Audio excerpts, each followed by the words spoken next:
Hi, this is Peacekeeper, and I am here with Steve Kramer of Sony Online Entertainment. Hi, how's it going? Oh, it's going good. How are you doing today? I'm doing great. And as I'm standing here talking to you, I'm watching you play Everquest II.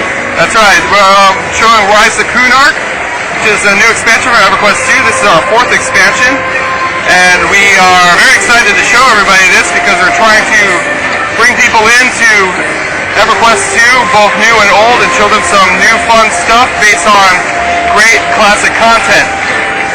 So right now we have I'm showing a Sarnak, which is the new player race in the zone called Timorous Deep.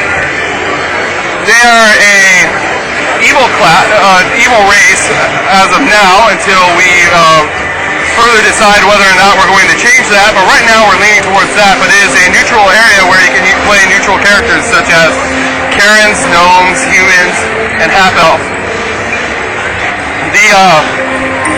This starting area is basically around a 1 to 20 experience. It may go a little further, really depending on where we take the experience and how many quests we end up putting in, but the idea is to bring a player into the game and let them experience it in a linear fashion where they can actually go through and adventure and learn about the game mechanics while having a lot of fun and feeling heroic at the same time.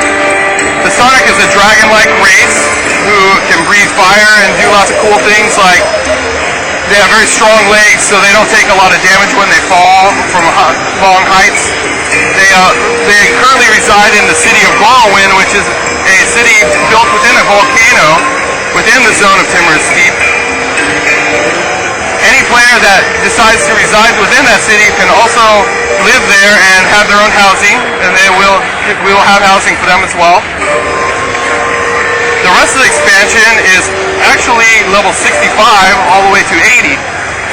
So once you experience the 1 to 20 content with the Sarnak, you're going to be able to go into the rest of the game, experience all the great zones and all the quests and all the interesting adventures that you can have throughout Everquest II, because we're going to include all of the expansions along with Rise of Kunark, so you can get right in and catch up with everybody else.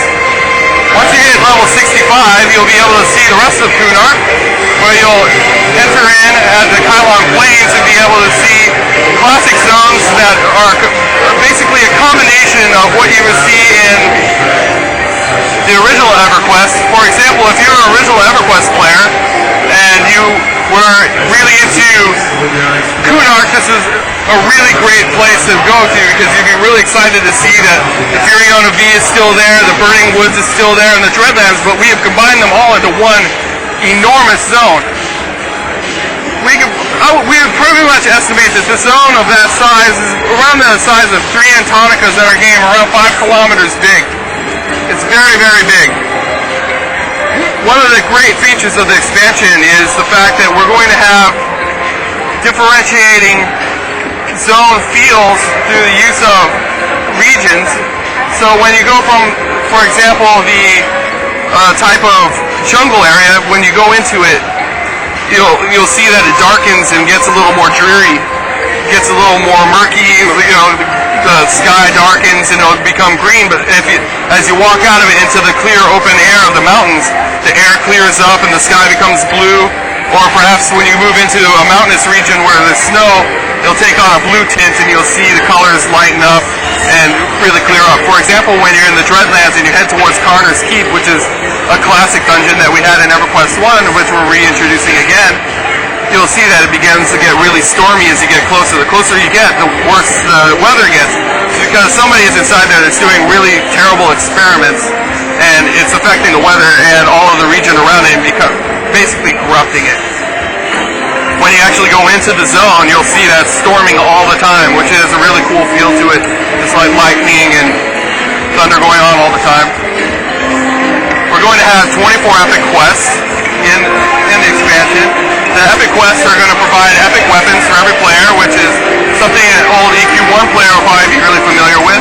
Each character class will have a defining weapon that is made specifically for their race, for their class. There's 24 of them, and they each have individual set appearances, which are unique to that class. There's going to be legendary versions of those items, which are going to be found through questing. going to be group difficulty quests, so you're going to have to bring some friends along to do them. But if you want to get the fabled versions of these, which are the most powerful weapons in the game, you're going to have to get into the raids. And we have plenty of raids for you to see. For example, we have Bishan's Peak, which has quite a few encounters in it with classic dragons that you'll remember from EQ1. Silverwing would be one of them. You'll see your good buddy Tracking on showing up eventually in the game as well.